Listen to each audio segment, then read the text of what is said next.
Well, hello there.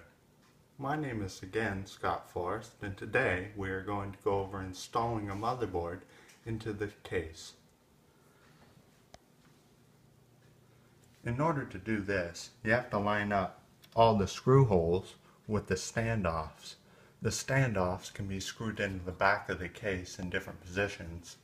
So, before you can install the motherboard into the case, you have to line up all the screw holes with all the standoffs. Before you can install the motherboard into the case as well, you have to install the back panel input-output connector cover into the case. This is done by just popping it in.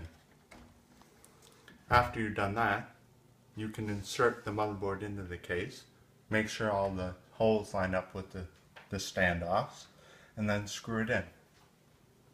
Once you've done this, you have now successfully installed a motherboard into your computer case.